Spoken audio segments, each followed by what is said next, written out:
Hi, my name is James Cook. I'm a Canadian professional triathlete and a practicing kinesiologist.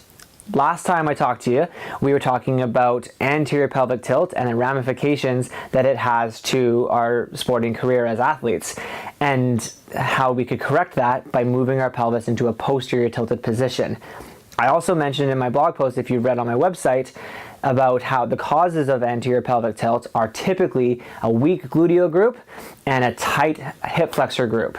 These are also the same problems that I see on all of my clientele that have low back pain, as well as hip and knee and leg pain. Often it comes down to an anterior tilted pelvis. How we correct that? We strengthen the glutes, we stretch our hip flexors, and we're on our way. All right, so this first exercise is just looking at glute activation. A lot of people aren't able to fire their glute muscles. What happens is everything else takes over, other muscles aren't as strong, they fatigue, we get injured. So we're looking at a Superman here, and what we want to do with the Superman is work on firing from our glutes to lift our leg rather than firing from our back and extending through our spine to get leg lift. So we're going to lie flat on our stomach. You want to make sure that you're firing from your glutes so you can actually put your hand on your butt so you can feel that muscle contract. You're going to lift the opposite arm and opposite leg. We're going to lift them about 2 inches off the ground, hold for a couple seconds, and then release and relax back down. Repeat that on the other side. Next, we're taking glute activation to the next level. So what we're going to do here is we're going to not only fire our glutes, but we're going to use it to lift our whole leg and kick back. So this is called a donkey kick. With this one, very important that we're making sure that our back is flat. Our pelvis is not tilting when we lift one leg off the ground. So when we're in an all fours position, we're going to put our hand on our bum to make sure that glute is firing. You're going to fire the glute to kick your leg straight back behind you, and think about kicking a pail off of a shelf. Make sure you're not kicking too high here so as your back is starting to arch and your pelvis is tilting. This next exercise is taking the glute activation to a next level. It's also working on a little bit of a different gluteal muscle. We actually have 3 gluteal muscles: the glute medius, minimus, and maximus. Maximus is obviously the one that everybody knows. Right now we're going to work glute medius. As triathletes, we do a lot of forward linear motion. We don't do anything side to side, which makes our glute medius get really weak, which can cause a lot of problems down the chain, which we'll talk about in future sessions. What we're going to do here is called the clamshell. We're going to lie on our side with our legs bent to about 45 degrees and stacked together. I want you to put your hand on top of your pelvis to make sure we're not rotating through your pelvis here. We're going to now hinge from our feet and lift our legs straight up in the air using the side of your bum. After multiple repetitions of this, you should feel it right in the side of your bum here where I'm pointing. Getting a little bit more complicated here, we're going to look at our single leg deadlift. With this one, this is a more high level glute exercise. We're looking now at not only activation, but we're looking at strengthening. In fact, a single leg deadlift is really great at strengthening the entire posterior chain from our glutes to our hamstrings to our calves. What we're going to do here is put a weight in the opposite hand of your stance leg. Now we're going to stand on that one stance leg with our weight in the hand, hinging at our hips, ensuring that we have a nice flat back here. If we're hinging through our back, we're going to see our chest start to drop towards the floor. We want to make sure we're hinging at our hip to come straight over, lower towards the ground.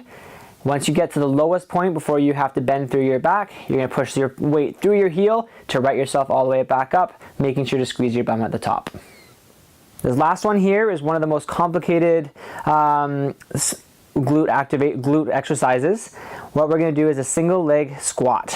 This is quite a difficult exercise to do with proper form, and it's really good for triathletes because everything we do is one-sided. Think about running. You're always on one leg or the other leg. We're very rarely on both legs at the same time. So working on single leg work is a really good thing for all of us to do. What we're going to do here is standing on that one leg. What you do with your other leg is up to you. Some people feel more comfortable with it in front, some behind. Really, it's personal preference. As you squat down, you may want to put a chair behind you to cue yourself when you've reached about 90 degrees. That being said, you don't have to reach 90 degrees. As you can see here, I end before 90 degrees because if I go any further, I'm going to start flexing through my spine, which is putting me at risk of a back injury. We want to go as low as you can with good form on your way back up. Squeeze your bum, push your weight through your heel, and come straight back up, squeezing your glute at the top. This is going to ensure that we've developed those really good strong glutes and stabilizers through our legs. So now we're going to stretch out our hip flexors. I've got one stretch and one release for you guys. The first stretch is a hip flexor stretch. I call it the captain stretch. You're going to be down in a captain sort of stance position here, making sure that our legs are at 90 degrees to each other, so that your lower leg is at 90 degrees to your thigh and your back leg is also at 90 degrees, as you can see here.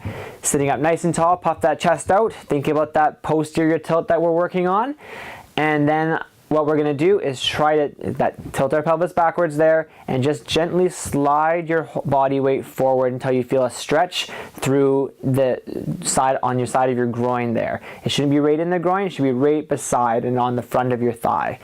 If you need to make this stretch more advanced, to get a more vigorous stretch here, you can lift the arm of the same side that you're stretching up and twist towards your raised knee.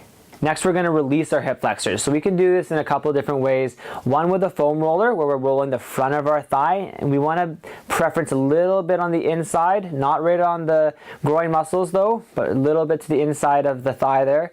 A better way that I like hitting the hip flexor more directly is using a lacrosse ball or a tennis ball. And we want to get this right off the front of your thigh, just on the inside of your pelvis there. You'll find a spot in there that's probably very, very tight. If you're like any other triathlete or runner out there, you can find this spot.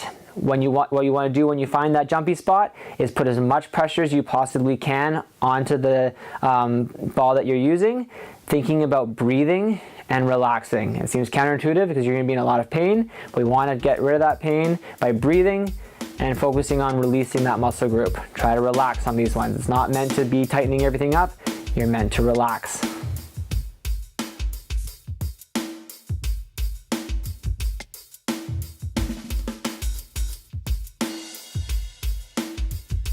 I'm here to talk to you about, oh damn, I screwed it up again, sorry. I'm sorry. 3, 2, 1. Oh, I've got to grab a band. I'm getting a glimpse into all of your secrets, Sarah.